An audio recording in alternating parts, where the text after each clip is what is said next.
Hello everyone, this is part 7 of What If Deku Married Jirou, and I hope you guys enjoy this video and to like, to subscribe, to share, and check out the playlist, to see more comment down below. Now let's start the intro. They call me a god. They call me a god. They call me a god.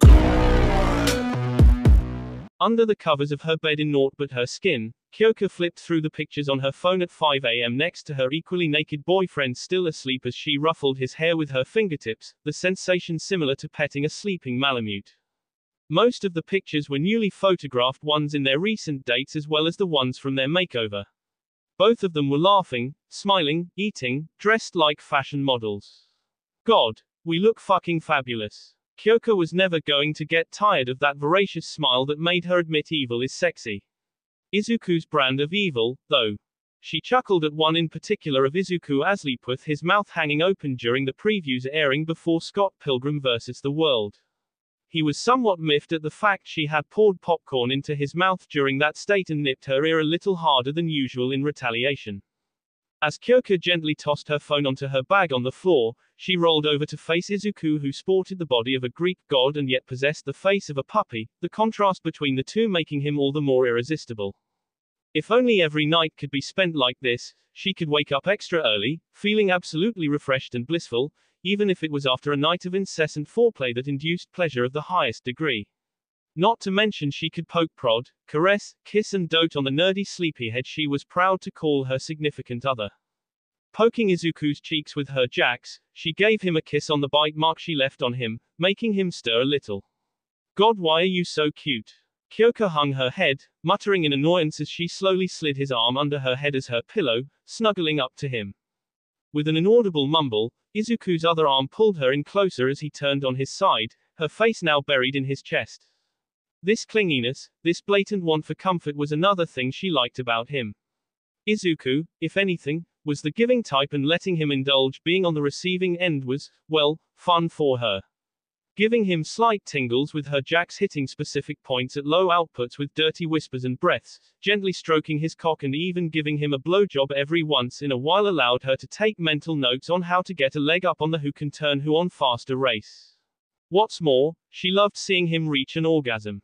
He reels his head back, gets all embarrassed and red, covering his face when on his back, although at times she prevents him from doing so, apologizing profusely when he made a mess of her face and hair, on multiple accounts, which she just responds by pulling the sticky stuff off with her fingers and licking it up.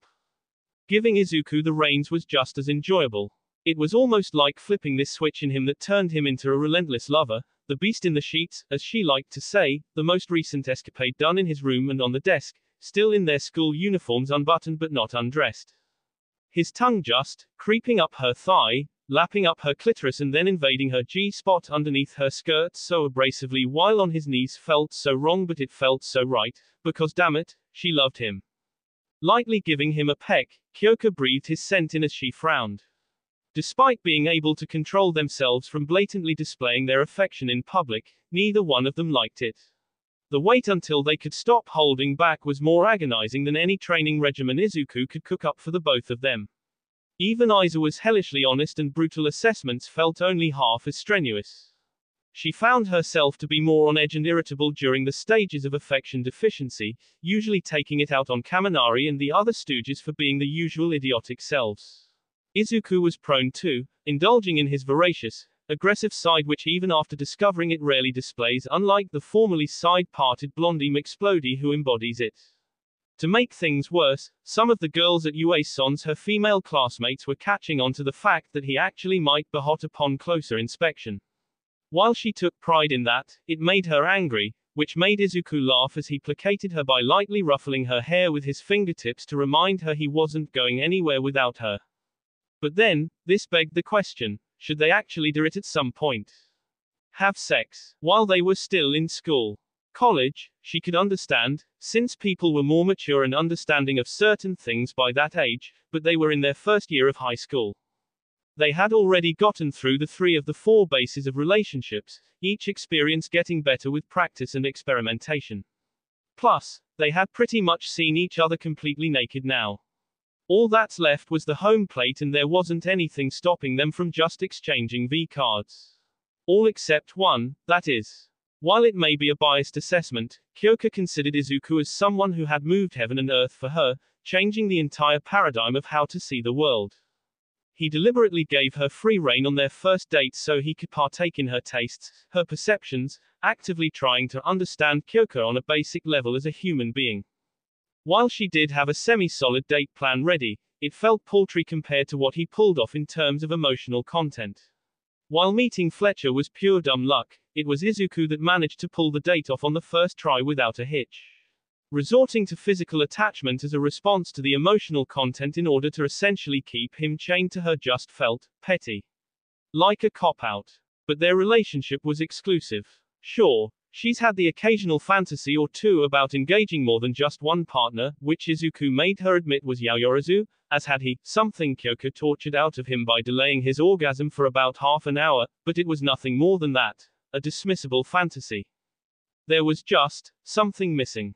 The jolt, the impetus to make her cross that line with him, together, willingly. I'll figure it out after the date, Kyoka shrugged, shoving the conundrum to the back of her mind for now. She had Nerd Boy on her side, they could definitely figure this out. Kyoka, you're mutter thinking like me, Izuku said as he sat up, pulling his arm out from under her. Morning. Yes it is, she chuckled, kissing him. What were you thinking aloud about? Don't worry about it. Kyoka shook her head slightly as she kissed Izuku again. God, if only kissing you would also actually fill my stomach up too. She'd be eating him and only him. Extensive kissing actually burns calories, believe it or not. Oh, you would know that. Nerd. Her giggle was stifled by Izuku bringing his lips to hers, light and soft as a feather. You hungry? Kyoka bit down on her lower lip, unsure of how to answer. Not that kind of hungry. I meant nutrients necessary to sustain life. Dirty girl. Hey. Izuku only laughed as she slapped him on the shoulder. Part of that is your fault, you closet perv. Thought you'd be full after eating me out to your heart's content. Who's the perv now, Kyoka? Izuku smirked with a cocked brow, his shoulders trembling at the effort of holding a laugh in. It's not even 6 and you're engaging in pillow talk. Oh, shut up and get the hell off my bed. She shouted with a red face, smacking him with her pillow. And go make me an omelette. After the morning drill. Are you fucking serious? I suck at lying, remember. Izuku's lips found its way to Kyoka's forehead in an effort to appease her. It's the weekend. And we have a date. Today. I'm aware. Look, the last thing I want to do is stand you up. It's just a run plus calisthenics. Izuku. Kyoka growled as she squeezed her eyes shut and breathed out slowly through her nose. Okay. Geez. Slipping out of bed, he got dressed and made his way downstairs, counting his blessings for the enhanced ability to read social cues which he was oblivious to prior to having a girlfriend. Is there, any particular kind of clothing you want me to wear on this date? You have blue jeans, right? Wear those, and since I know you love those red high tops, wear something that's not red on top. I'll catch up for the workout, so wait for me downstairs. Sure. Kyoka was waiting for about 15 minutes now on the common space couch for Izuku to come down, dressed in all black except the letters of rock and roll in white on her shirt, a jean jacket and red calf-high lace boots. At the same time, Todoroki was trying his best to have a quiet morning leafing through the newspaper while Yaoyorozu and Ida were engaging in a game of chess. Ashido and Hagakure was discussing fashion with Uraraka in the middle about clothing coordination with maximum focus on being economical. Plugging her jacks into her phone, she hit shuffle to drown the voices out. They didn't exactly set a time to leave, but it was slightly worrying since between the two of them, he was the more punctual one. The waiting, however, had reignited the spark on the matter she shoved into the back of her mind this morning. She hadn't really tried to understand him the way he tried, and succeeded. At least not actively as Izuku, not according to her. Would this date work in order to do that? Were there any last-minute changes she could make to enhance her understanding of Izuku? What if it didn't? No, stop it Kyoka, she whispered to herself in an effort to calm her semi-panicking heart. This is a date, damn you. It's supposed to be fun. Happy thoughts, you dumb bitch. Jirou, are you alright? Yaoyorozu asked, tapping her on the shoulder with a worried look. You have a very scrunched up face. Oh, really? Do I? Still? Yes, very much so. Hey, sorry about the other day when you know. No, it's, I understand. You two are, well, significant others now officially, even in the eyes of your parents as well as others. You both have needs. The shade of red discoloring Yaoyorozu's face was increasing the more she spoke. When the door opened that day, a slightly disheveled but flushed Kyoka appeared, wearing what she instantly could tell was not her own shirt. Izuku was standing behind her with a fully zipped up hoodie, sporting a bashful smile, pressing his palms together at eye level in an apologetic manner.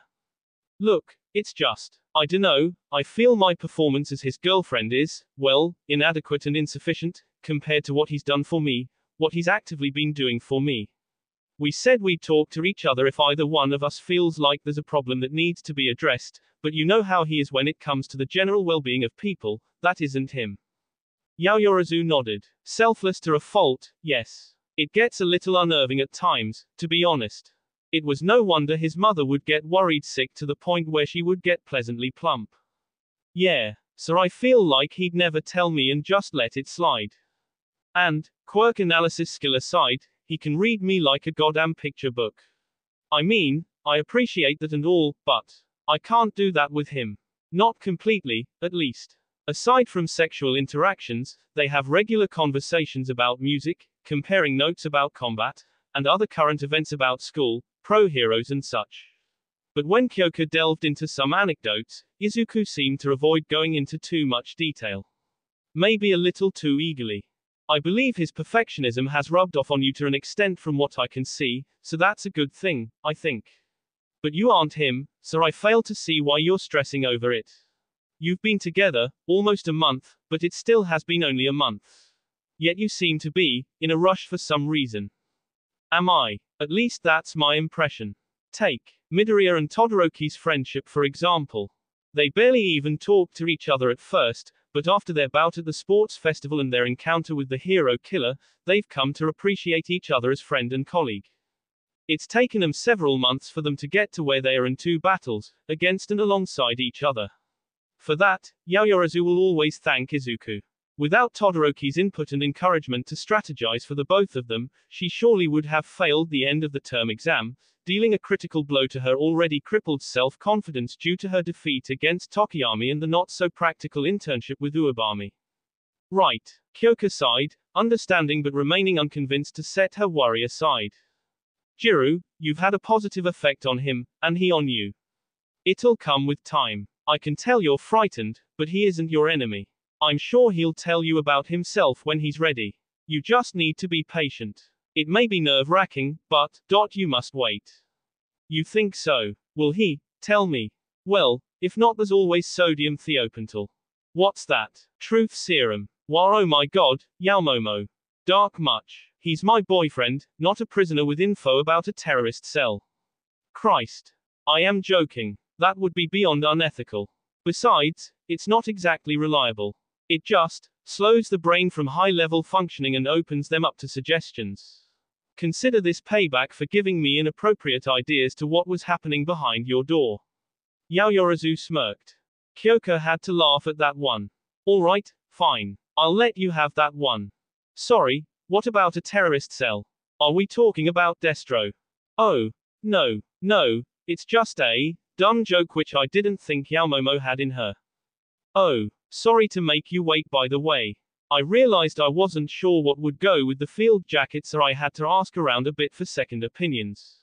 With an apologetic look, a plainly stylish-looking Izuku emerged with a hooded olive-color field jacket, a white shirt underneath, blue jeans and his favorite red high tops. God, that smile. So radiant, but right now it was blinding her, stinging both eyes and heart. It's okay. Let's go, come on. Standing up, she quickly walked to the door and Izuku followed her, slightly surprised by her quicker-than-usual walking pace. Kyoka, are you okay? Izuku asked as he was lightly jogging to keep up with her. Yeah, I'm fine, I'm okay. Everything's good. Here we are. Oh, cool. This is an arcade, right? Izuku asked as he stared up at the single large bowling pin on top of the 10-story building they stood in front of. That's not all though. There's also bowling alleys on several floors, you can play darts, try your luck at a pool table or do karaoke. Might not be exciting as getting a makeover, but, you know. It's something. I'm not, too imaginative with these sorts of things. I mean, I thought maybe a rock concert, but I figured the mosh pit'll turn you into roadkill, so I reconsidered. To be honest, I've never really been to this kind of place before. An arcade, once or twice, but this, never ever. Kyoka's arm did a small fist pump at those words. Alright, let's see how good your aim is. They started off with bowling. Their score for the first game was nothing short of atrocious for Izuku, who just barely made it to a triple-digit score, while Kyoka's steady hand brought her score up and above 200. You do know that this is slightly unfair to me because of my hands, right? I know, Kyoka shrugged. You're getting better though. You know what, I'm going to give myself some more incentive.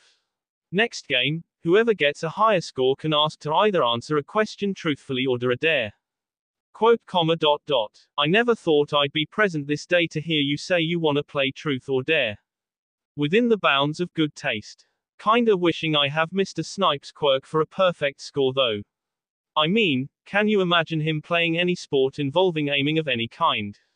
They'd call him aimbot just to spite him. Okay, that's pretty cruel of you to diss a teacher like that. What would you call Ryukyu then? Smaug. Quote, Actually, yes. You know me all too well. Not as much as she would like though. Here we go, Izuku said to nobody in particular as he picked up his bowling ball, preparing for a throw. What? The actual fuck? Kyoka growled as she stared up at the scoreboard. No, Izuku, fuck you all the way to the Grand Canyon. This is bullshit. The final score was 195 to 189 and he had won. His first throw ended up as a strike, followed by several amazing spares while her distracted thoughts had utterly destroyed her mojo. It came with practice, I guess. It's surprisingly fun though once you get the hang of it. I think I can see why people do this on the weekends periodically. You know what, screw it. I'll just kick your ass on Guitar Hero X or something at the arcade. So, what's your dare? Or your question? I can't really think of anything right now, honestly. I'll cash it in later if that's alright with you. Fine. But you only have until a minute before midnight. This is for today only. Kyoka marched off to return the bowling shoes and let out a sigh. He was having fun. The smiles were genuine, and yet something felt wrong. Not with him but with herself. It didn't feel the same. Not like the first date. Quote, Fuck, this isn't working, is it? Ascending floors via the elevator, the doors slid to the side as they stepped out to the floor, exploding with lights and the cacophony of games. So, what's first? There's drum kit MK, V over there in the corner. That ought to take her mind off of shaming her own inadequacy, temporarily at least. Oh, I definitely want to see you play that. You just look so happy on an instrument. Absorbed, committing to that moment in time. Thanks. And there he goes again. Just knowing exactly what to say to make her feel better. Kyoka loved him for that, but it only made her heart sink deeper in dismay at her lack of tactical relationship awareness. Feeding several coins into the machine, she took a seat in front of the padded polygons that were meant to simulate a drum kit. Picking a song and the top-tier difficulty aptly named To Hell and Back, she began as the shapes corresponding to the pads came streaming down the screen. It was a song she was familiar with, although the arrangement was different. Even managing to spin the drumsticks between her fingers as she played, Kyoka finished with a perfect score. Took a picture of you while you were playing, by the way. Izuku said as he showed her his phone that captured her moment of happiness in pixels as she swayed to the music like it was an actual concert. Wah no. Delete that. Delete, gimme your phone. I am deleting that shit. Kyoka's outstretched fingers were just a few inches shy of Izuku's phone, which he was desperately holding it above her head on his toes to keep it out of reach. No, come on. We took photos of each other on our first date. No. Please. Okay. Fine. Handing the phone over, Kyoka deleted any picture of her that was taken today. Her smiles were smiles, but they weren't real. They were forced. Realizing that not even the power of music was enough to lift her spirits, she was at a total loss, more so than the time she first realized she was hopelessly in love with Izuku. Here, you mind waiting for a bit? I need the bathroom. Sure, take your time. Izuku nodded. Something was off about her. He couldn't exactly place a finger on it, but there was a strange wrinkle in the synergy. Just as his thoughts were about to wander, his phone vibrated as a notification of a text message from Todoroki popped up, which was rare since he never really called or texted unless he had a question or some other legitimate reason that absolutely required him to reach out. Huh, wonder what's up. Yaoyorozu asked me to tell you this, boost her confidence. She said you'd understand once you heard it and to not let Jirou know she sent this text to you. Good luck. Boost her. Then it hit Izuku. Ooh. Shit. God, I'm a fucking idiot. Tell her I said thank you and thank you for passing the message on. You're an amazing friend. Kyoka returned soon after as they moseyed around the arcade area, trying to win the crane game, taking down terrorists in Time Crisis 4, and trying their absolute hardest to hit each other with shells in Mario Kart. All this time, Izuku paid attention to Kyoka's expression as much as he could, and the more he looked the more it was apparent. The wrinkle. And it was getting bigger. Once the race had finished with neither one of them taking first place because they were so fixated on flinging items at each other, Izuku pulled Kyoka aside, away from the games. Kyoka, I don't really know how to do this tactfully, so I'm just going to cash in the truth or dare game right now. Asuna truthfully, is something wrong? Kyoka's eyes widened, panic setting in. He knows. Of course he'd know. This was the guy that was the #1 human being at people watching. He could probably monitor someone's heartbeat just by listening to them breathe. It's. The words keep sticking to the back of her throat. I only noticed it recently, but clearly something is bothering you and. I mean, this is a date and I want to have fun. I want you to have fun. If there's something that's concerning you, I'm here to help. Okay. Izuku. She was the one that said they were a team after all. Taking a breath, she looked up at him. Yes. Do you love me? Yes, I do. Izuku answered without a second thought. Even if I screw up? Yes. Do you think at all if this just? Kyoka felt like she was about to vomit just thinking about it. If this just might be a phase. The tears she fought back one as a single drop rolled down her cheek. Wah no, Kyoka. Then why doesn't it feel the same? She shouted, grabbing Izuku by the jacket with both of her hands, pushing him into the wall. Why am I not feeling what I felt when you took me to Wookiees, when we did that makeover? What the fuck am I doing wrong? What am I missing? Whatever it is, I can fix it, okay? I'll make it better, I promise. Please just, don't. Her forehead landed softly on Izuku's chest as she quietly sobbed. Don't hate me, please. I could never do that to you. Besides, you're not the only one. He whispered as he gently hugged Kyoka. When I thought about what to do on the first date that I'm going to go on, I was absolutely terrified of the exact same things. Missing something, forgetting to account for some other variable that I missed, all of that. I was having a hard time not to just start screaming and pass out on the floor. Taking her hand with a firm grip, Izuku placed it over his chest as if he were daring her to see if he was lying. I was spending several hours a day ever since the subject came up, trying to figure out the most efficient, attention-worthy routes, striking a ratio of 4:6 with places to go to according to your tastes, and my budget. I also accounted for the number of shops we go to, the order, where to eat, amount of time for that and what to do afterwards.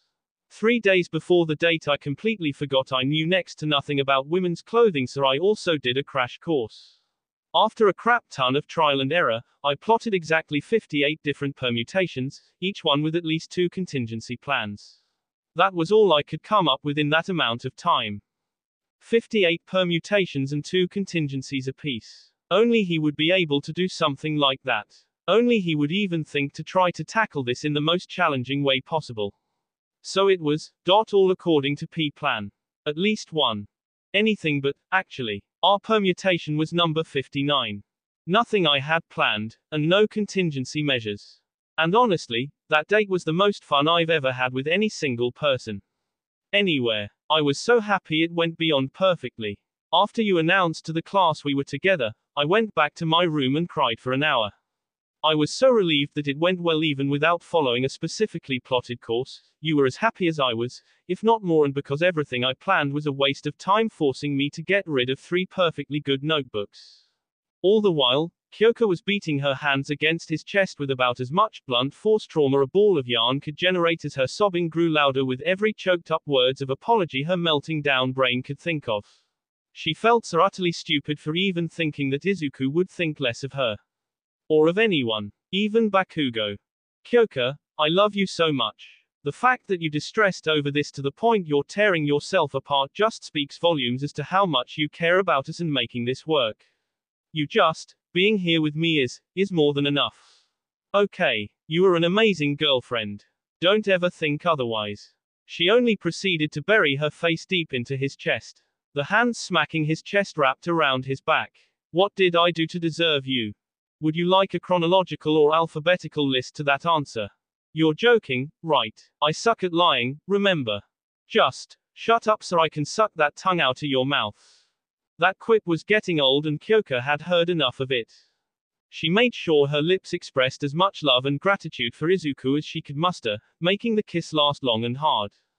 When their lips finally parted, silvery threads of saliva were left hanging in between them, which she caught with her fingers and licked up with a quick wink.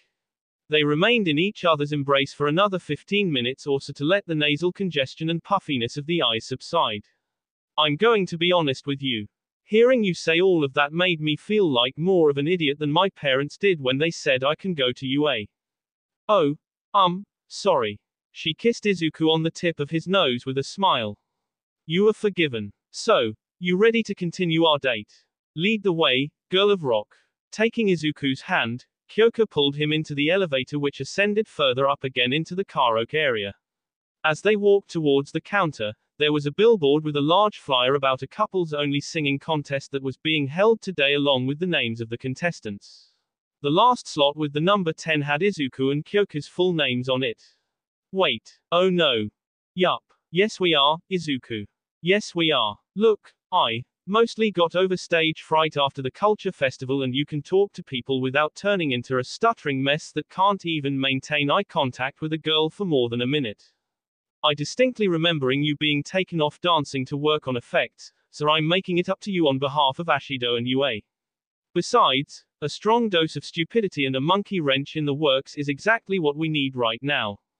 Come on. It's 2 rounds, elimination style, and we do get a prize when we win. Alright, that's incentive enough. When does it start and what are we singing? Don't threaten me with a good time and preserved roses. Niece. Izuku grinned. The former was something he instantly took a liking to the minute Kyoko introduced it to him, and the latter was something he found and showed her on the internet, which soon had her singing along with the music. But the first one isn't a duet. We can't exactly break it up into parts on the fly. Oh, nerd boy, that is where you are wrong, because that is exactly what we're going to fucking do.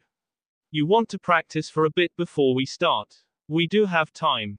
Izuku returned a smile as he felt Kyoko's fingers interlace themselves with his own, which he gave an affectionate squeeze. Just to review lyrics. There were certain pairs that actually were good at singing, which Kyoko could tell due to her own and her parents' expertise. Others were mediocre or average at best, with some pairs on par in terms of skill or one that was better than the other. Regardless of skill, however, none of them showed an ounce of hesitation to step up in front of an audience, whether it was to impress their partner, for pure entertainment, or to win the prize was anybody's guess. Dude, Izuku, calm the hell down. This is a karaoke competition, not Kurikun Hall live show. I get that. Okay. Izuku snapped back as he hugged himself to contain the tremors running through his body. I get that, but still. It's different from what we did at the culture festival, so. Well, we can't back out now, so sack up, nerd boy. I'll buy you a present when we win. Just as the second to last couple finished their song, she gave his ear a lick. Gah, Kyoko. Izuku frowned at her for jolting him like that, though his mouth was curved into a smile. Alright, nerd boy, showtime. Let's go. The couple that was leaving the stage handed the microphones off to them.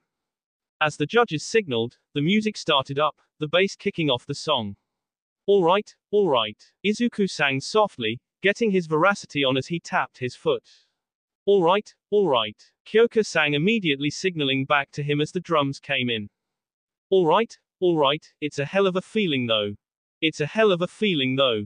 The stage exploded with Izuku's voice. The crowd went wild at the cover version that was arguably as good as the original. Bouncing along to the percussion, he continued as if he were in a musical, accentuating the lyrics with the appropriate movements.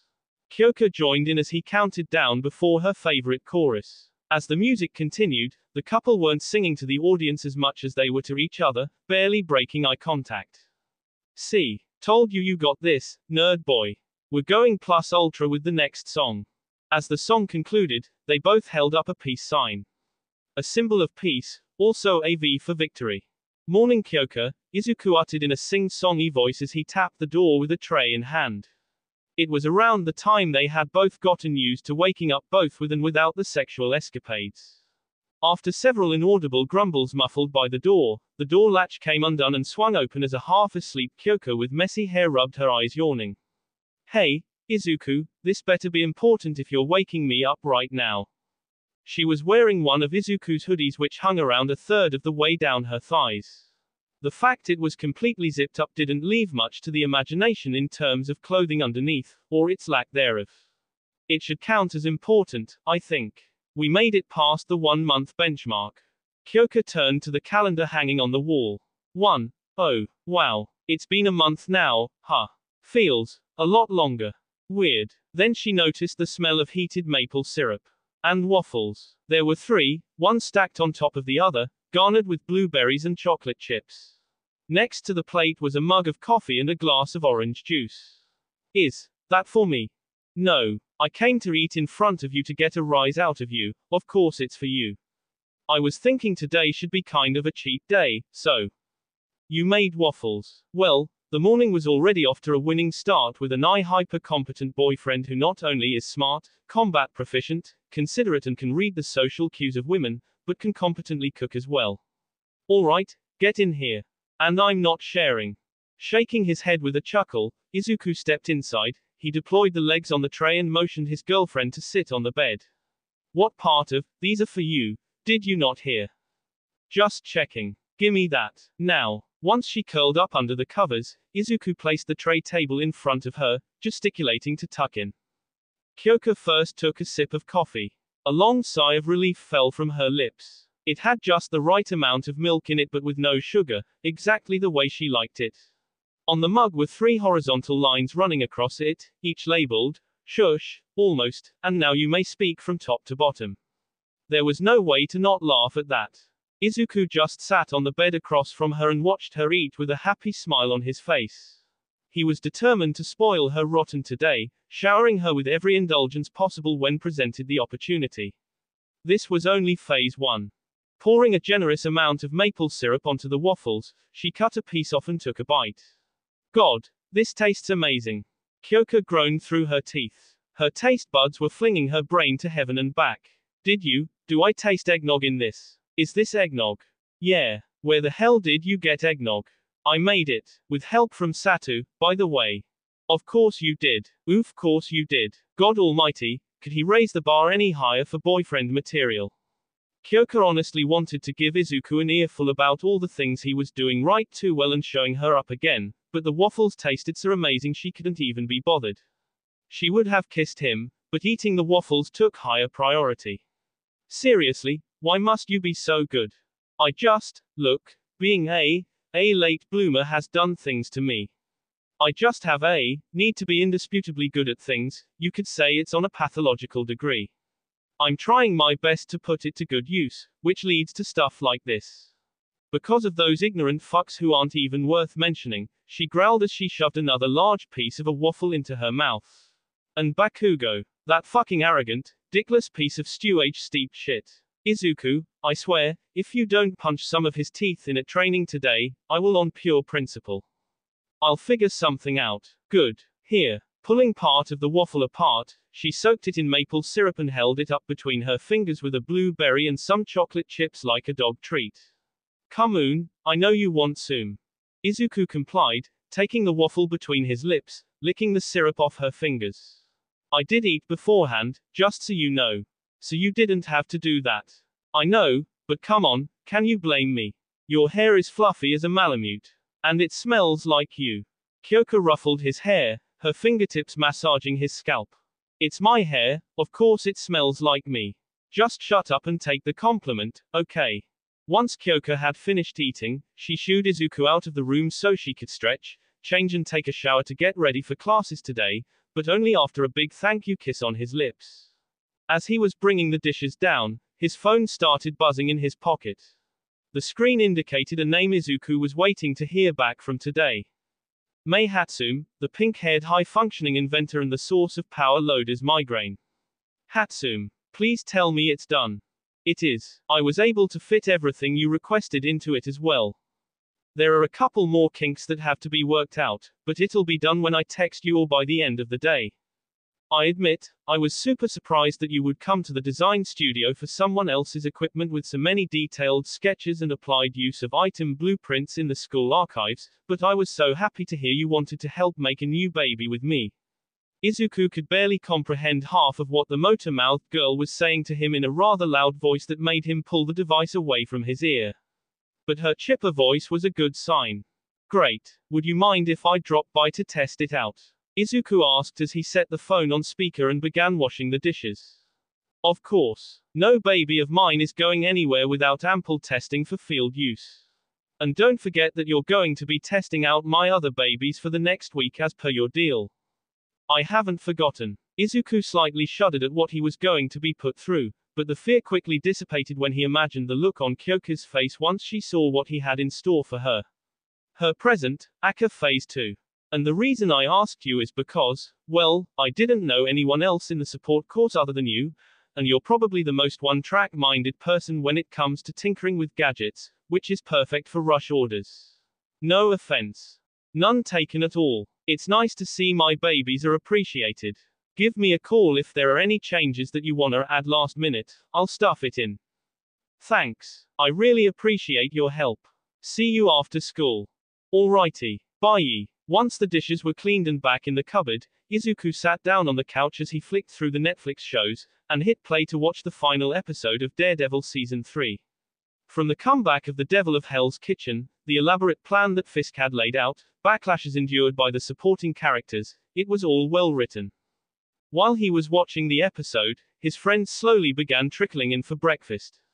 Hey Midoriya, Sato called out as he began preparing to cook. Thanks for the help with the history homework last night. I thought I was gonna be screwed. No problem. Thanks for the recipe. Deal's a deal, right? Yeah. What deal? Ashido asked as she gulped down a pink smoothie from her glass. Oh. I just wanted to actually make something and eat it rather than just eat an apple or a bowl of cereal. It gets boring. So I had Satu give me a few notes on how to make eggnog-flavored waffles. That sounds amazing, Hagakure squealed. But don't you dare badmouth my granola. It's too hard to swallow. That's what she said. Kaminari immediately quipped the second those words left Izuku's mouth. Kaminari. It's way too early for that shit. Give it a rest or your name's Mineta Mark II. Well, he isn't exactly that far off. Izuku muttered to himself quietly as he turned the subtitles on to read the dialogue that was getting increasingly difficult to hear. The hell's that supposed to mean Midoriya? Kaminari and Mineta raised their voice indignantly. Exactly what he said, I think. Asui riveted in her usual brutally honest manner. So, Midoriya, Kirishima turned as he swallowed an orange slice, how are things with Jirou? It's been like a month now, right? Yeah. Things are going great. It feels a lot longer than a month though. Only one thing I regret. What's that? Not getting her anything for her last birthday. I know it was before we started dating, but still, I feel guilty. Or, come on, Midoriya, you'll be fine. Jirou's a chill girl, you know that. Plus, considering how much note-taking you do on a daily basis, I feel like you're going to be the Metatron of romantic relationships. You're going to read all the books on the subject, and then write the friggin' Bible about it. Which, by the way, I will buy. Izuku chuckled at Sero's encouraging words. Thanks, but I'm a human being, not an angel of the Lord. And you honestly think a book is going to help you with relationships? I'm doing pretty much 80% of this on the fly. No amount of planning and contingencies is going to save you, at least in the long run. I learned that the hard way. And it made me feel like an idiot. Well, at least you know you made the mistake and you are taking steps to make amends. Yaoyorozu smiled approvingly like she were Kyoka's older sister, coffee pot in hand. Would you like a mug? Oh, definitely, yes. The coffee that Yaoyorozu makes was phenomenal, considering the beans come straight from Colombia and were ground with a classic hand mill. How do you take it again? Lots of cream, but I'll take it as it is for today. Thank you so much, Yaoyorozu. Izuku yawned as he raised his arms above his head, twisting his head from side to side, popping his neck and shoulders, accepting the mug. So Midoriya, how was the waffles? It was really good. I needed to retry twice, but I got it in the end. Wait a minute. Ashido frowned. The waffles weren't for you, were they? Nope. They were for Kyoka. She should be coming right about now. What about me? Kyoka asked as she stepped out of the girls' bathroom in her school uniform, her hair still damp. Oh, thanks for breakfast by the way, Izuku. I'm making you something later, just so you know. Okay. Wait, Midoriya, did you bring her breakfast in bed? Ashido's smile widened in absolute ecstatic glee. Yeah. www. You guys are way too cute, you know that. You're like the best couple in existence that I know of. Hagakure shook her head with a sigh, although nobody could really see it. Seriously Midoriya, you are dominating as top dog of boyfriend material in our class. In our grade, even. Super manly. Mad respect to that dedication, bro. I want a boyfriend like Midoriyato. Ashido groaned, waving her arms and legs about in her chair like a child not getting their way. Yeah, fat chance. Kyoka scoffed. I'm not exactly comfortable with sharing him, yet. What? Ashido's eyes widened in disbelief as Izuku jerked his head around to make sure he heard right. What? But seriously, you can't have him. Find your own nerd to make out with, Pinky. Or, your possessiveness is adorable. But you guys need to give it a rest. The aura of sweetness you emanate is making my teeth rot and soon everyone around here is going to be coughing up sugar. I know at least 2 people that won't be complaining, and one of them is you, Ashido. Izuku said from behind the couch. You eat this kind of talk for breakfast, lunch and dinner. Alright fine, you got me there. Why the fuck are we still talking about this? Bakugo's bowl of leftovers began smoldering and chipping while Kirishima, who was seated next to him, began fanning at the smoke to avoid tripping the smoke detectors. Fucking seriously. What part of let the fucking past die do you fucking dumbasses not understand? Why the fuck do you give a shit about who Deku's banging? Guzzling the rest of the coffee, Izuku stood up with his bag over his shoulder. Okay, you know what? No. Something you wanna say to me, you fucking nerd. Shush shush shush. Kaken, you need to shut up. Shut the fuck all the way up. The entire common room went dead silent. Never had anyone ever heard Izuku mouth off like this to anyone ever. Even Kyoka was surprised, but was smiling, realizing where this was going. I just had the best coffee in the world that smells just as good as it tastes, but your threats and testosterone in the air is ruining it. It's not impressing anyone, I don't care for it, and it's detrimental to my mental health. Walking towards the fridge with the empty mug, Izuku scooped up as many cubes of ice into it as possible and set it down next to the chipped and still smoldering bowl. Here's your chill pills, public menace. Take them, shut the fuck up, and leave me in peace. Get more from Todoroki if you need more. It's too early for your machismo bullshit. The silence in the room was only broken when the door closed behind Izuku as he made his way to the design studio at UA to check on Hatsum and his gift. For another 10 solid seconds, the room was quiet, until Kyoka broke out in peals of laughter while waiting for her toast to be done. Talk that sass, nerd boy, talk that fucking sass.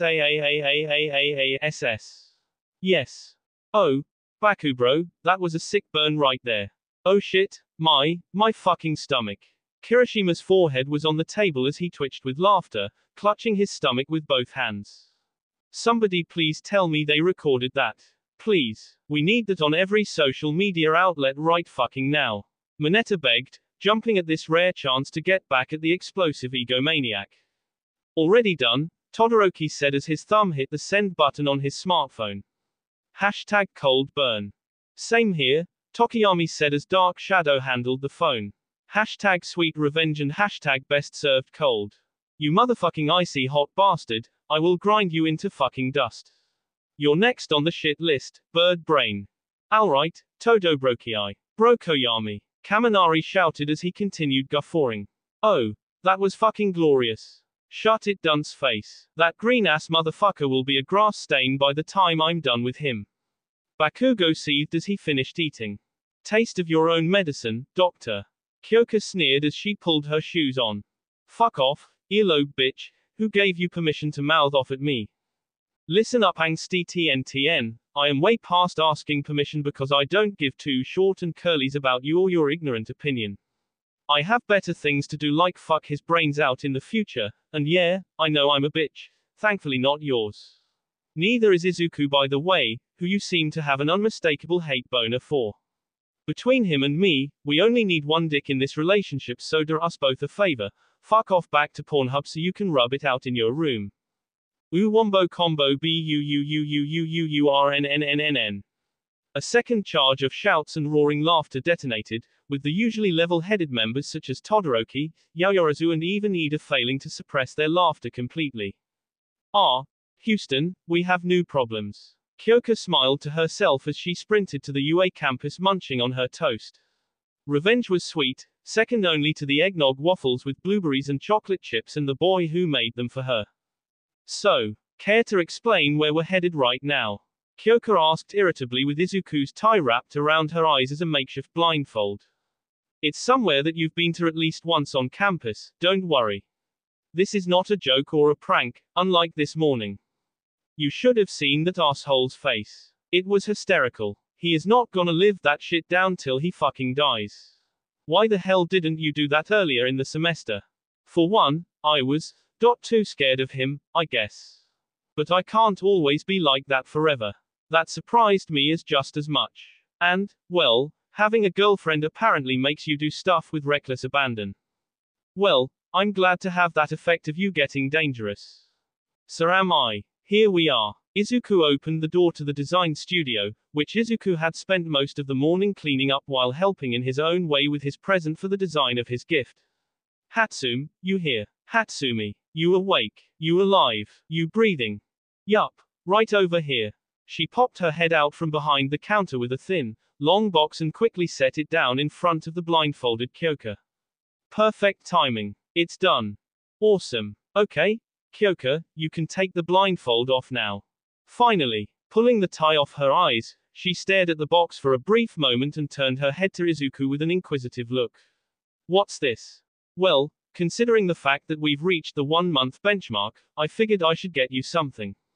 I couldn't buy a Les Paul for obvious reasons, a cake is too cliché, so I went for something more hero-like.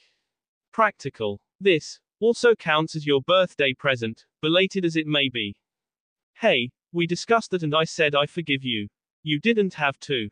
I know. I wanted to. This is just my conscience being overly sensitive. Go ahead, see for yourself. Alright. Kyoka opened the box, revealing a pair of identical metal sticks that were about 14 inches in length. They were sprayed a dark purple shade with 2 teal-colored ring-shaped dials attached to each of them. One of the ends resembled elongated small diaphragm condenser microphones while the other end had screw threads and a socket respectively with an insignia of 16th notes etched on the outside. Whoa, what are these? Hatsum, you mind explaining? No prob. This baby, my friend, is a special order that Midoriya here begged me to make for you and had a hand designing the majority of this as well as hand picking the materials. It's a billy club, similar to the ones that police officers use in America, only it's a zillions times cooler than those dull, bulky hunks of metal with no taste. She shuddered in disgust. You can use it as 2 short clubs like you're holding now or connect, twist, lock them together and voila, a longer one. Okay. Placing the screw end into the socket, the 2 battens locked into place with a single twist. Okay, this is cool. The threads are symmetrical so one twist in the right direction is all you'll need to engage it like that.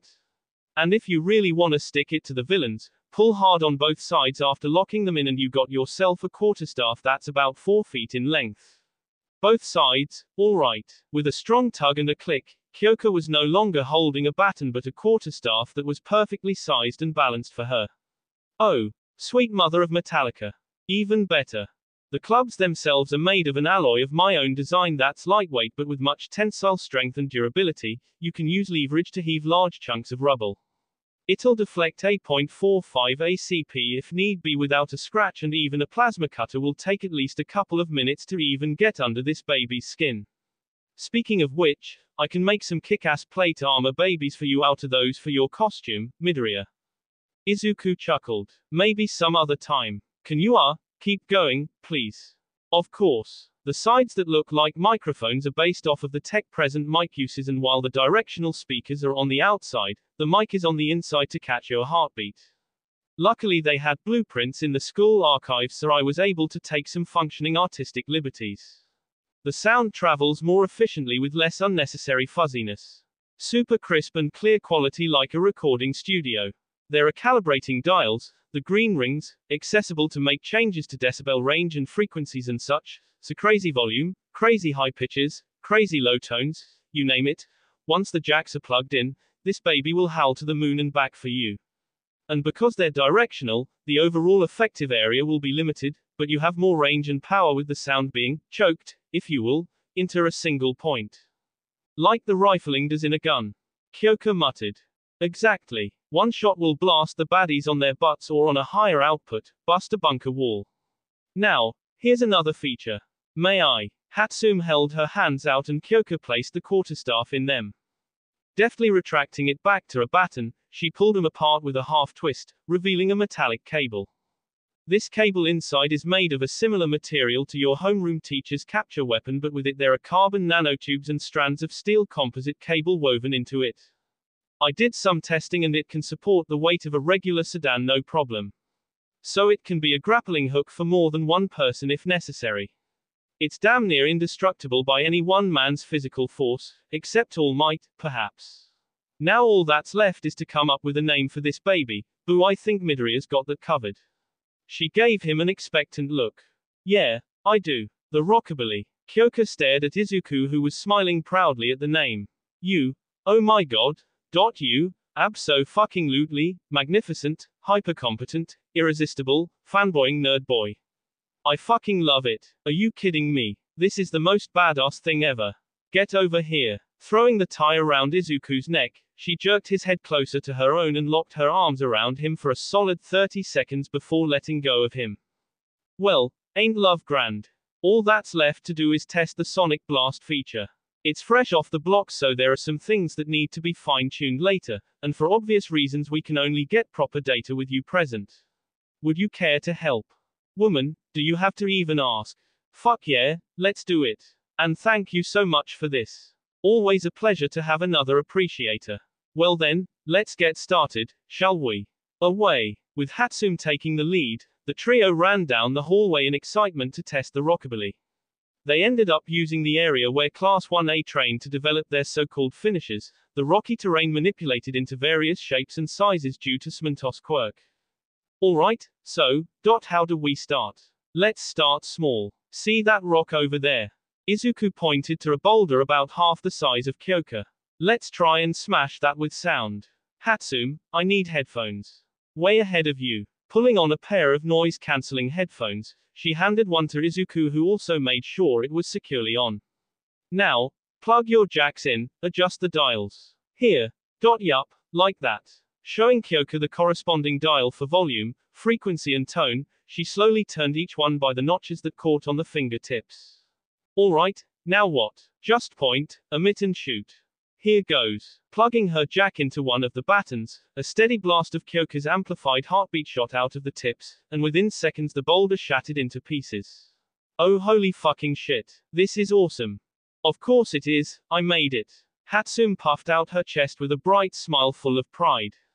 And my baby works. Huzzah. Now let's try a higher frequency.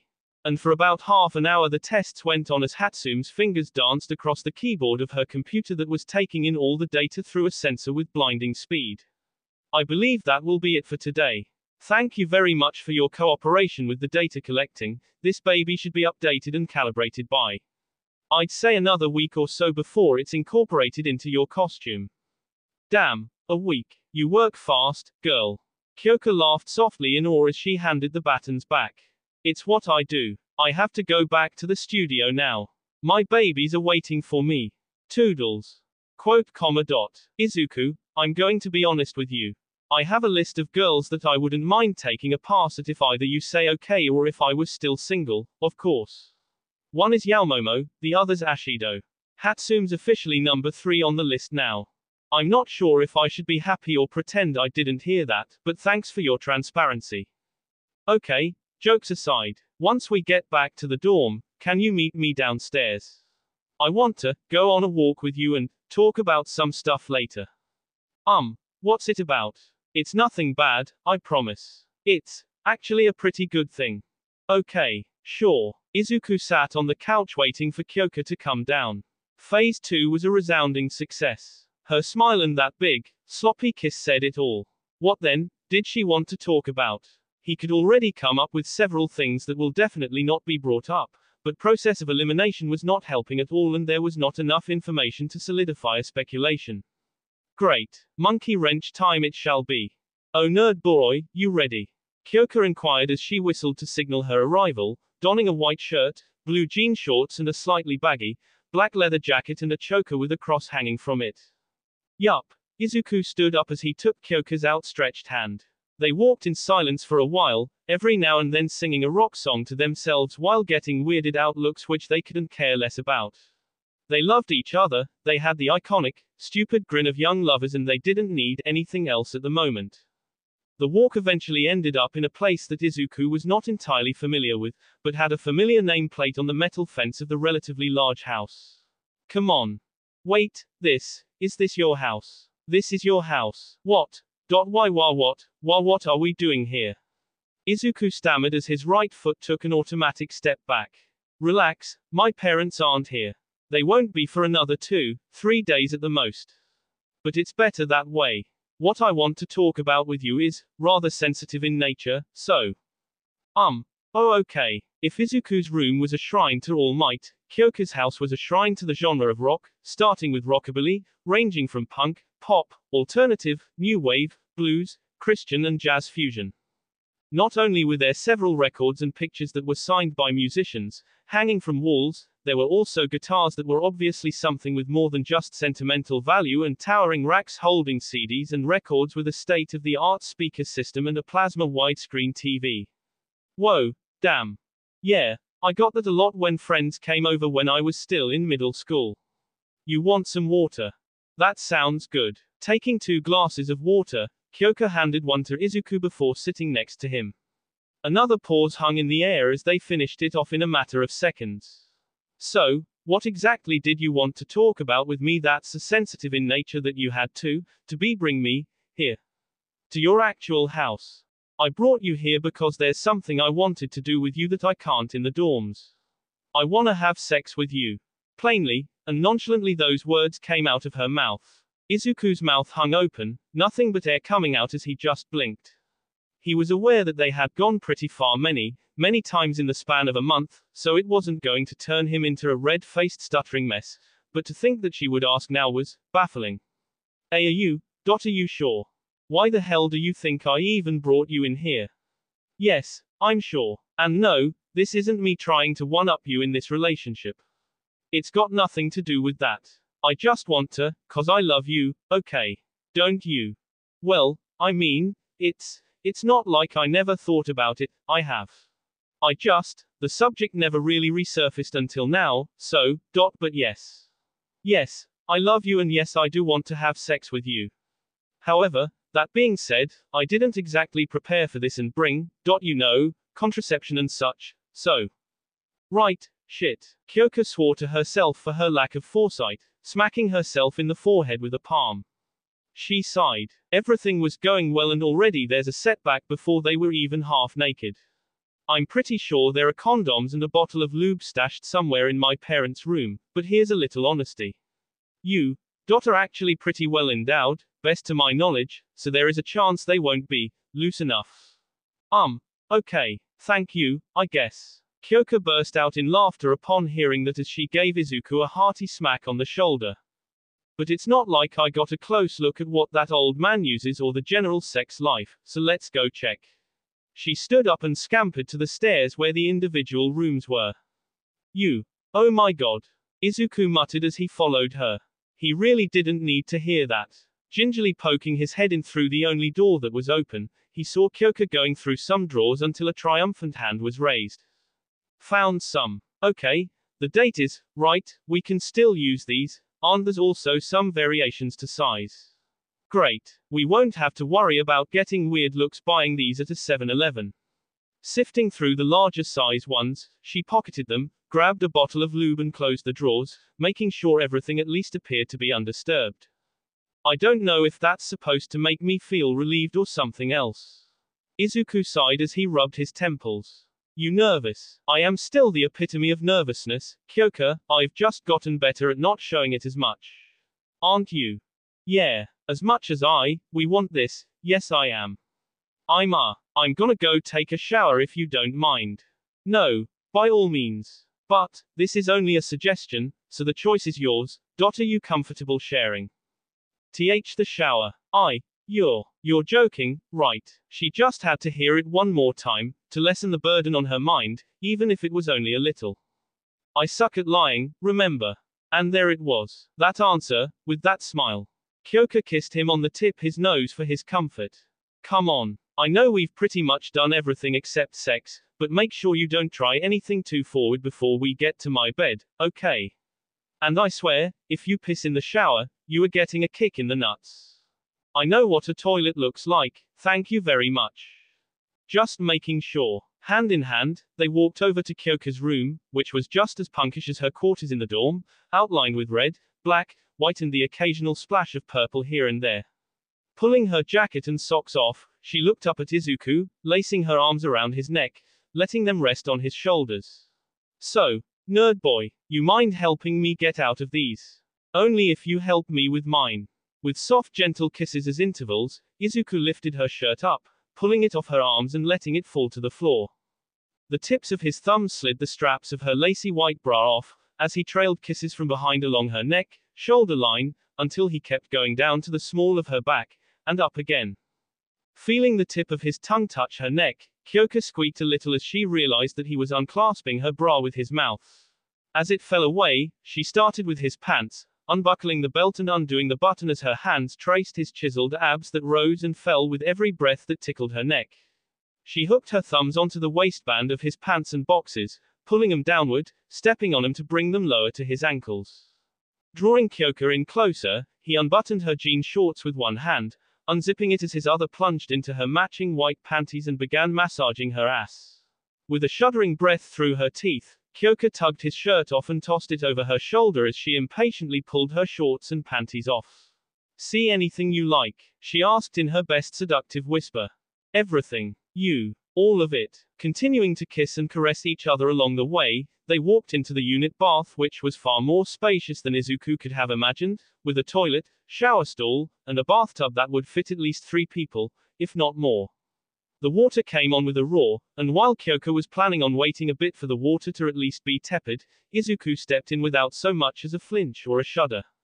What the foo, dude? What? Izuku turned around, genuinely confused to why he was being called out. The water's cold. What are you doing? I usually take cold showers. What the fuck is wrong with you? Why are you taking cold showers? It keeps my heart rate up, helps burn fat, I can stay awake, and it's generally considered healthy. You fucking nerd. Is it warm yet? Ooh. Oh. Yup. Now it is. Great. Kyoka stepped in as steam began to build up. Keeping the drain plugged, they let the water accumulate in the tub as they sat down, daintily indulging in each other's bodies. Kyoka. She mused back as her tongue lapped up his ear. You look surprisingly hot with wet hair.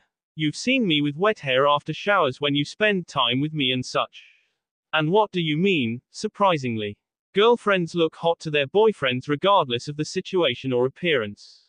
Or am I being a little too full of myself? Emphasis on little r, easy. That can actually hurt, Izuku whispered as he felt a hand fondling his testicles rather brusquely. Be a little more mindful of your mouth then. You're not exactly tall either. Kyoka growled with that naughty smile she always sported when she wanted something. Speaking of your mouth, I think it needs to pay more attention, elsewhere. Tell me where, then, Izuku breathed as he sucked on her earlobes, slurping it all into his mouth like a noodle, jack and all. His finger drew aggressive small circles around her clitoris, making her gasp. HNNNGH. No, where, God yes, fuck. Drawing his head backward, Izuku slowly released her earlobe, kneading it and chewing it as he did so, slowly, leaving only the jack in between the teeth. Say where, and I will. She shook her head weakly. Say, where? Izuku's fingers kneaded her clitoris slightly harder, making Kyoka throw her head back. Kyoka, if you don't I'll stoop. No, don't. Okay, want. Izuku's fingers slowly began to speed up. He could almost see the words fighting to come out of her mouth. I want you to suck on my pussy, fuck me with your tongue. Yes, ma'am. Stopping the water that had filled up the tub about halfway, Izuku hooked her toned smooth legs onto his shoulders and pulled her torso closer as he began lapping up her juices, savoring every dollop that came flowing almost endlessly, his teeth grazing her already hardened clitoris. Kyoka screamed freely with nobody except her lover listening as she let the numbing pleasure overtake her. It felt like his tongue was directly licking her brain. Oh, shit. Oh my god. Oh my fucking shit. Izuku, I'm coming. Izuku's fingers crept up to her breasts and lightly pinched her nipple, making her scream as she convulsed again and her vision turning white. But to make things better, or worse, he didn't stop.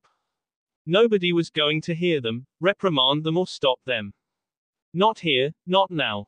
Slipping his tongue in as deep as he could, he let it massage the untouched virgin folds and creases, stretching them out for later to stake his claim on her purity. Kyoka's cries begging to stop and show mercy fell on deaf ears. He can have her now, truly, in any pleasurable way imaginable. She orgasmed again, and again, 3, 4, 5 times, her screams, cries and moans turning into whimpers of Izuku's name followed by incomprehensible articles and slurred words devolving into gibberish that seemed to be begging not for mercy but for even greater pleasure. Gently setting her down, he looked at her face. Her wet, toned body with a subtle six-pack now flush, tears of pleasure streaming down her cheeks as it fell into the tub. Leaning in and looking into Kyoka's face twisted in pleasure, happiness, love and myriad of other emotions, Izuku kissed her which she retaliated with her own hungry kisses, giving and taking in a frenzied battle for dominance. The kiss was messy as saliva fell from their lips, their tongues, silvery strings hanging from their chins, but none of it mattered. Nothing except each other. Once they finally separated, Izuku laid her against the end of the tub to let her catch her breath and regain her senses. Holy fucking shit balls, oh man, my head's still spinning. Okay, bits of my memory are gone, I think. What? There, it's fucking gone, okay. Like, random intervals of my memory since we got naked have been wiped because you ate me out like a starving madman. You tasted amazing, if it makes you feel any better. Izuku chuckled with a shrug, sticking his tongue out. More on the sweeter side than usual. You know what? Fuck you, your god-tier foreplay and my sensitiveness to your touch. That's what we're here to do and you're welcome. The smart remark earned Izuku a splash of water to the face. My turn to suck your soul out from your balls then. And don't even think about resisting, Izuku. I fucking own you. Using her jacks to bind his hands, Kyoka opened her mouth, poising to take Izuku's ever-hard cock in, twitching with anticipation at her hot breaths. The very tip of her tongue gently caressed the underside of the head which earned a grunt, but not much else, until her tongue gradually began covering a larger area but with a generous amount of saliva and taking an agonizingly long time. Her lips planted feather-like kisses all around the tip as well, her fingers stroking him. All the while, Kyoka stared up at him with a smug look, demanding to submit and beg or this will continue until insanity set in. Kyo-don. Izuku could tell she was enjoying this, just as much as he did with the rapid orgasms he induced. But he wasn't about to bend the knee yet. Staring her down, he smiled defiantly. This served to only deepen the smile on Kyoka's face. Taking a quick breath, she immediately plunged the rod of meat into her mouth as deep as she could, fastening her tongue around it. Her head bobbed slowly as saliva dribbled down her chin and the corners of her mouth. She could tell it was working, with Izuku's face contorting somewhere between pleasure and pain as he desperately held back an orgasm, shivering, abs twitching, expelling short breaths from between his teeth. He was just making this hard on himself. He was getting pushed to the edge, but Kyoka knew a way to make him submit: puppy eyes. The one thing that 8 times out of 10 made him concede and give her what she wanted. She looked up at him like she was the victim. Like he was making her do this. Just as she felt his tension decrease, she sucked her cheeks in and quickened the pace, making it look and sound as sloppy as possible. Triple A, R. Kyo I'm The numbness in his brain was painfully sweet as his cock throbbed, every throb spewing forth fresh, thick gobs of milky white down Kyoka's throat as he looked down at her purple puppy eyes. Slowly taking care to suck out whatever was left, Kyoka released Izuku from her mouth and Jax as he panted. Straddling him, she showed him just how much she had to take in before swallowing all of it, proving it to him by opening her mouth, tongue hanging out. Payback, bitch. Kyoka chuckled as she pressed her forehead against his. The water's starting to get cold. Let's dry off and go to your room. Someone's eager. Kyoka's fingers reached behind to stroke the still pulsating member with a provocative smirk. Can you blame me after all that? Izuku could feel her burning hot womanhood twitching. If it were any hotter, it would leave a mark like a branding iron. But that was a lot. You sure you got enough in the tank? We've gone 4 rounds max before with just foreplay, so I think we're good. You want to keep going with this, or are you comfortable enough to? No. Let's do this. They stood up, drying each other off and walking back flirtatiously in view of each other as they showed off themselves. Laying the large towel out on the bed, Kyoka lay on top of it while Izuku fitted a condom on and slathered a bit of lube on it. Even through the latex, he could feel her fire. Okay. You ready? Yeah. I want to feel you. All of you. But just be gentle, okay? Kyoka felt her body tense up, a shiver running down her spine in anticipation. With a nod, Izuku slowly leaned in, moving his hips forward as he comforted her with kisses and whispers. As the heat began spreading across his cock, penetrating the latex, he felt his hips being jerked forward, a searing pain running across his back. Sorry. You, okay? He felt her nod as she was controlling her breathing to gain composure. Just don't move for now, kiss me more. They each ran their finger through their lover's wet hair, moaning into their softer, placating kisses to remind each other they were safe, and had all the time in the world to enjoy each other. Okay. You can, start moving. Slowly though. Slowly. Always. Kyoka, I love you so much. Izuku. Prove it. Their lips met once again as Izuku slowly began rocking his hips back and forth while Kyoka welcomed it, easing her legs around his hips. After a while, they both began getting the hang of the speed, every pulse of blood setting off dynamite in their minds. Burying his face in her breasts, he continued loving her, proving to her as she asked, how much he could care, how much he appreciates her trust in him to handle her body intimately. Kyoka felt her voice rising several octaves as a hot tongue, lips and teeth caressed her pink nubs of flesh, her hands crushing his face deeper into her chest, her abs tightening her hold on his cock, making him thrust just a little harder than before. Go faster, she panted. All the pain had been replaced with pleasure. Pure, sweet and addictive pleasure. Izuku needed no further urging. While the slow pace and watching her writhe under him as he stretched her inner walls out to literally ingrain his shape into her memory, it was even more torturous than what she did in the tub. And the slow pace was not helping with taking his mind off the nail marks Kyoka raked across his back with both hands. Making a mental note to clip and file her nails in the future, he began upping the pace, deepening his strokes. This was bad. It was so very good, but it was bad. She couldn't possibly let him hear her voice like this. No. This would be beyond embarrassing. Her hands covered her mouth to stifle the beast-like moans, but Izuku was not having it. His pace kicked up another notch, knocking her in the corners of that perfect spot, until one powerful thrust dead center made everything crumble. Her husky, beast-like moans only served to rile Izuku up more as he flipped her over onto her stomach. Grabbing her by the waist, he thrust himself inside her again, this time gyrating his hips as he pumped back and forth. As a last-ditch attempt, Kyoka's Jackson hands reached for the pillow to smother her face in. No. But it was no use as he pulled her up to her knees, one hand fondling her breast, fingering her nipples while the other lightly closed around her throat. You want to feel all of me. I want hear all of you. Don't hide your voice from me. Please, let me hear it all.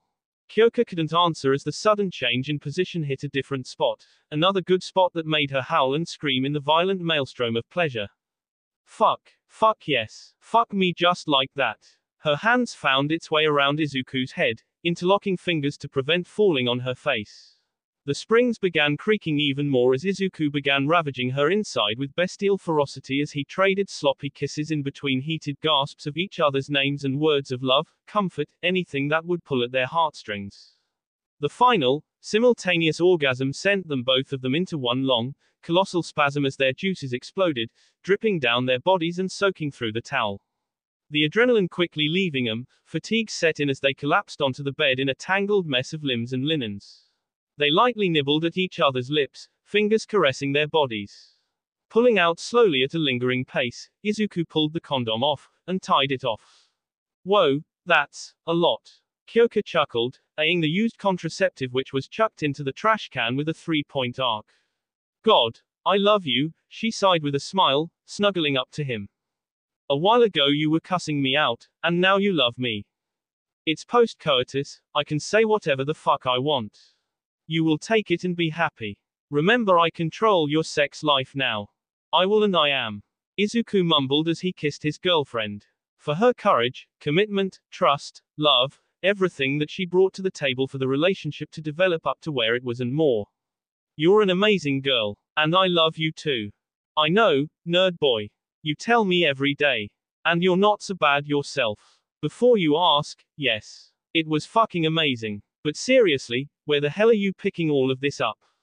We were virgins before all of this. I mean, foreplay was nothing new, but, be honest with me. Aside from the internet, what did you use? You sure you want to know? When you know how I can delve into research for a long time. He had a point there, and listening to his research would totally kill the mood for the pillow talk happening right now. Okay, yeah, never mind. You are just as much a perv as I am, just so you know. After breakfast in bed, the most awesome belated birthday present and that perfect balance of making love and hard fucking would turn any frigid woman of any sexual orientation into a perv, trust me. Imagine doing this to a prim and proper girl like Yaomomo or that girl with vines for hair that handed jamming Ye's ass to him. Abara Shiosaki. Yeah, her. Man, once you break 'em down, they are going to have their hands all over you. In public, even. Stop getting ideas and stop putting them in my head. If you're trying to make me cheat on you, it's not working. Good to know. Also, yeah, I'm still horny. You up for round 2? We still have the house to ourselves, and we still have condoms that fit you. Izuku's brows rose with a rebuking smile. Will I get to hear you scream my name more? Not if I make you scream mine first. Hey, who here knows what the I like you game is? Hagakure asked the people in the common room after dinner. That certainly came out of nowhere, Hagakure. Ojiro replied, looking up from his textbook. And no, I don't, although the name doesn't really seem like it leaves much to the imagination. Hagakure, pray tell, why exactly are we even entertaining the notion of discussing that specific topic right now? Here, Tokiyami deadpanned without even bothering to lift his eyes toward her, much less his entire head. Or, come on, Brokoyami. Think of it as practice for when you find yourself a girl you fancy. Then you can just be upfront about it and spit it out like a man. Ribbit. Kirishima, girls are allowed to confess too. You know that, right? Yeah, I know. But, you know what I mean, stop nitpicking me, Sue. Kirishima grumbled as he had himself a good-natured half-chuckle. I've heard of it. Ashido piped up with a mischievous grin. You get 2 people, and you keep saying, I like you, I love you, or anything along those lines that is generally considered flirtatious. Whoever blushes first loses. Is this really a topic that necessitates exploration? At all? Yaoyorozu asked uncomfortably. Though I am not saying I have no interest in relationships, but this isn't exactly appropriate, is it? We bandy about empty words that should mean so much to the person saying it as much as it does to the person hearing it. The experience seems, well, cheapened. Ruined, even. Yaomomo, suppose you're right, Kaminari rebutted. What if that time came, that absolutely crucial opportune moment that needs to count, and the words just get stuck in your throat? If they can't hear it in the first place because you can't spit it out, everything else just goes down the drain. Come on, we're teenagers, let's teenage, for Christ's sake. I suppose that makes sense. Very well, I will participate as well. For future reference. Alright, so that makes, 1, 2, 3, 4 girls and guys. Awesome, even number. I actually made lots out of disposable chopsticks to do this for fairness. Any two people who draws the red-colored one has to go through with it even if it's girl and girl or guy and guy.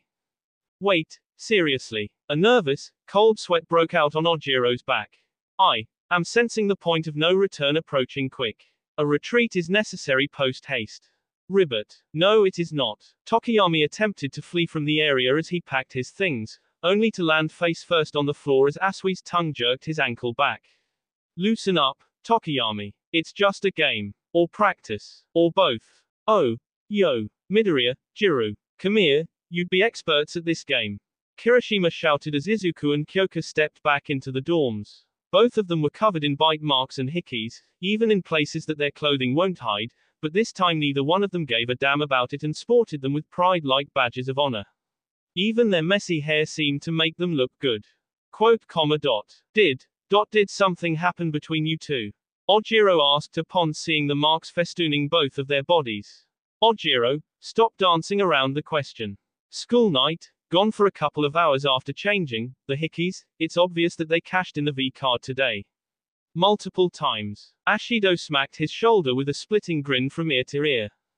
No. Oh no, son. You didn't. Kirishima stared at them in disbelief and a smile of admiration despite knowing that it was true. He just needed to hear them say it. Kyoka only smiled. My place, 4 rounds. And no, you're not getting anything extra out of me except this, god-tier foreplay. Jirou. You do know the phrase ladies don't kiss and tell exists, right? I do, Yaomomo. And thank goodness I'm not a lady. Not all of the time. Maybe his, but. Alright, Midoriya, Kaminari said as he knelt in front of him about to swear fealty, your room after this with some of the guys. We need details. Copious details. Number. But give me a moment. Izuku took a big breath before shouting at the top of his lungs, Hey ANGSTYTNTEEN, I went out with a bigger bang than you ever could. Sorry, I needed to get that out. I'll be outside. He could already hear the angry footsteps approaching. That will be all for this video. Be sure to like, subscribe, share, and comment down below for more videos. Goodbye.